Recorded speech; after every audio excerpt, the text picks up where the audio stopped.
Bien, on corrige le TP Excel. Bon, ce que j'ai là, on a deux feuilles, la feuille client et la feuille facture.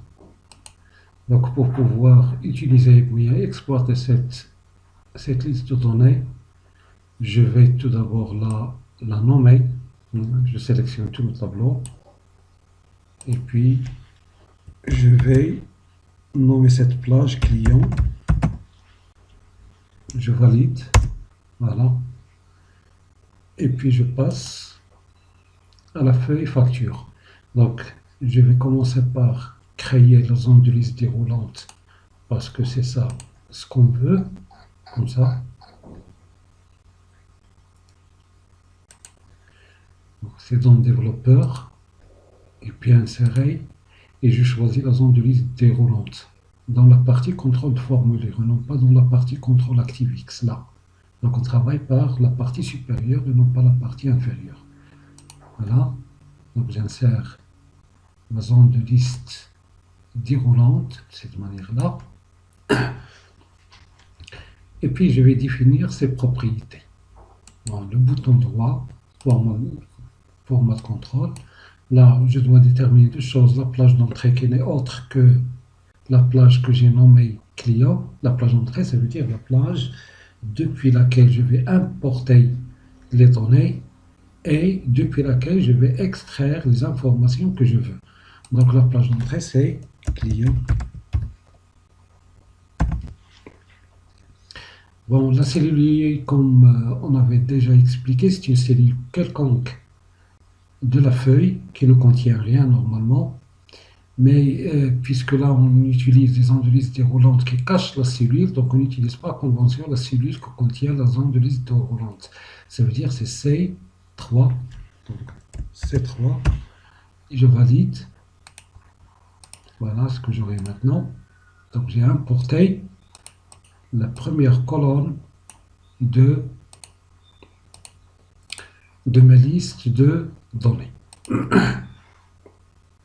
Donc là, bien sûr, pour extraire le nom, on va utiliser la fonction index avec la syntaxe index, plage d'entrée qu'on avait appelé client. Donc, client. Point virgule, la cellule liée qu'on avait définie comme étant C3. Et puis le numéro de deux colonnes contenant le nom client. Donc dans le tableau, on avait la colonne numéro 1, il contient les idées. La colonne numéro 2, il contient le nom. La colonne numéro 3 contient les adresses, et ainsi de suite. Donc là, c'est 2. Voilà. L'adresse, c'est la même chose, égale index, la plage d'entrée client. La cellule liée, C3. Et le numéro de la colonne, comme on vient de voir, c'est la colonne numéro 3. Voilà. Très bien. Voilà. Dès qu'on change, tout change automatiquement. Ce qui nous reste maintenant, ce sont des calculs simples avec 3 fois la fonction de si. Hein, là, là et là. Mais avant tout, je vais commencer par nommer ces colonnes-là. Cette colonne, je vais la nommer prix. Celle-là, je vais la nommer quantité.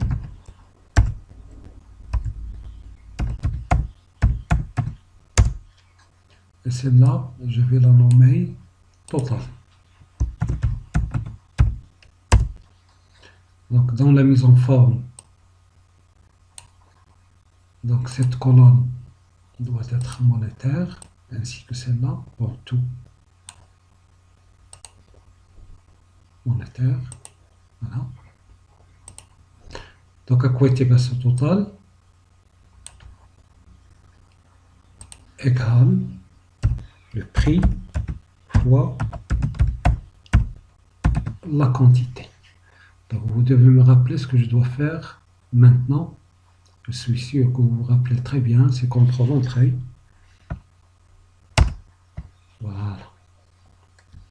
À quoi est égal le total hors taxe? Il n'est autre que la somme des totaux, ou bien de la colonne qu'on avait nommée total.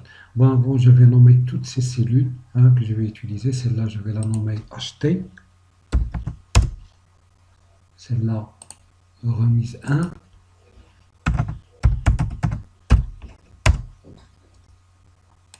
Net commercial 1. Donc, net c'est 1.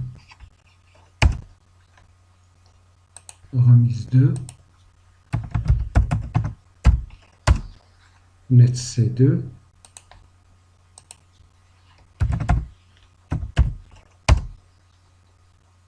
Escompte.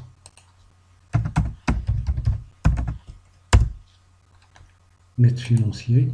Donc, net F. Voilà. Et enfin, TVA. Voilà. Donc, total hors taxe, comme on avait expliqué, c'est la somme de la colonne totale. Donc, est égal somme totale. Voilà, total. Voilà. Remise 1. Donc, remise 1, d'après les consignes, si le montant hors taxe supérieur à 2000, donc on accorde 5% de remise, 0 dans le cas contraire. Donc ça dépend de l'hors taxe. Est égal si l'hors taxe est supérieur à 2000, alors 5% fois l'hors taxe, sinon 0, tout simplement. Net commercial 1, c'est l'hors taxe moins remise 1. Remise 2, la même chose, elle dépend du net commercial 1. Si ce dernier est supérieur à 3500 dirhams, on accorde 2%, sinon 0. Donc, égal si net C1 supérieur à 3500, alors 2% fois net C1, sinon 0. Net commercial 2, c'est le net commercial 1 qu'on avait nommé net C1 moins remise 2. Donc on a terminé avec la réduction commerciale. Maintenant on passe aux réductions financières. L'escompte. L'escompte, elle dépend du net commercial 2.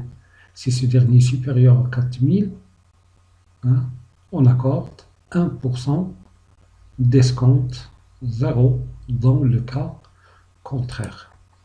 Donc c'est égal si net C2 supérieur à 4000, alors 1% fois net C2, sinon 0. Bon, le reste, ça va de soi. Net financier, c'est le net commercial 2 moins l'escompte. TVA, c'est le net financier fois 20%. Et le total TTC, c'est le net financier plus la TVA. Voilà, on a terminé. On peut saisir quelques données. 0,1, produit 1, le prix 36 dirhams par exemple, la quantité 250, passe, le produit 2,